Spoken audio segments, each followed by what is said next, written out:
దేవునికి స్తోత్రం. ప్రభునామంలో మీ అందరికి వందనాలు. బాగున్నారా? దేవుని వాక్యం మీకు తరచుగా అందించాలని, దేవుని వాక్యంలో ఉన్న శక్తి సామర్థ్యతలు మీకు తెలుసుకోవాలని, వాక్యము ప్రతి వ్యక్తిని మారుస్తుందని, ఆదరిస్తుందని, ప్రేమిస్తుందని, దీవిస్తుందని, నమ్మిన వారిని అన్ని రీతులుగా బలపరుస్తుందనే సత్యాన్ని నేను ఎరిగి ఉన్నాను. ఆ సత్యాన్ని మీకు బోధిస్తూ ఉన్నాను.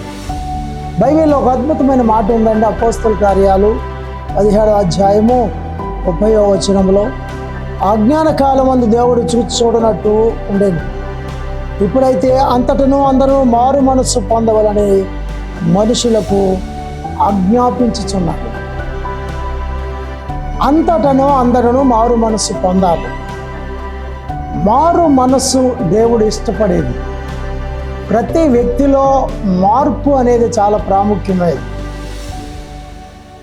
మనిషి జీవితంలో మార్పు అనేది ఎప్పుడైతే వస్తుందో ఆ వ్యక్తి జీవితము దీవించబడటానికి అవకాశం ఉంది. మీకు విషయం తెలుసా? మన దేవుడు ఎప్పుడు కూడా ఒక వ్యక్తిలో మార్పును కోరే దేవుడు.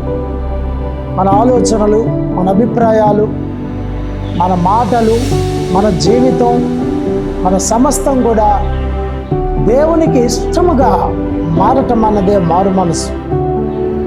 చెడు మార్గమును విడిచిపెట్టి, దేవునికి వ్యతిరేకమైన మార్గములను విడిచిపెట్టి, దేవునికి ఇష్టలుగా జీవించటమే మారు మనసు.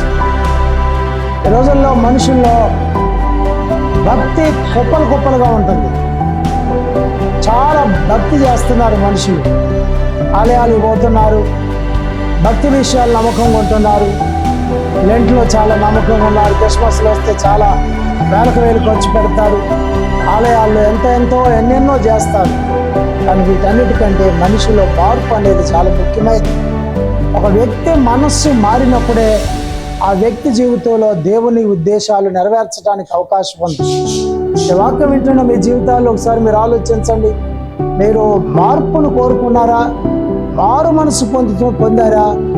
యేసుక్రీస్తుని మీ హృదయంలో మీరు స్వీకరించినప్పుడు చెడు మార్గము నుంచి విడిచిపెట్టి, చెడు మార్గములను విడిచిపెట్టి, దుర్నీతి నుంచి మనం బయటపడి దేవునికి ఇష్టలుగాను, పరిశుద్ధులుగాను, ప్రార్థనాపరులుగాను, నీతిమంతులుగాను, యథార్థవంతులుగాను జీవించే అవకాశం ఉంది.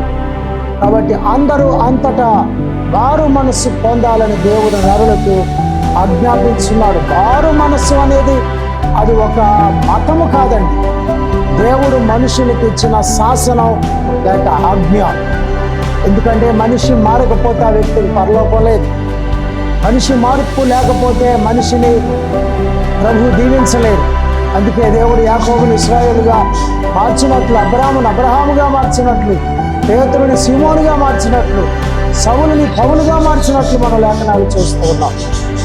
ఈ వాక్యం వింటున్న నా ప్రియ మిత్రులారా, సహోదరి, మారు మనసు పొందావా? ఈ పాపాలు దేవుని దగ్గర ఒప్పుకొని విడుదల పొందావా? యేసుక్రీస్తు నీ కొరకు సిలువలో రక్తము కార్చి ప్రాణం పెట్టి ఆయన మరణించి తిరిగి లేచిన పునరుద్ధానుడని నీ హృదయంలో విశ్వసించావా? అలా నమ్మిన వారు, విశ్వసించిన వారు వారి జీవితాల్లో మార్పును కోరుకుంటారు, మారు మనసు పొందుతారు, దేవునికి ఇష్టలుగా జీవిస్తారు. అటు భాగ్యము దేవుడు ఈ వాక్యం వింటున్న మీకు దేవుడు దయచేయను గాక. ఆమేన్.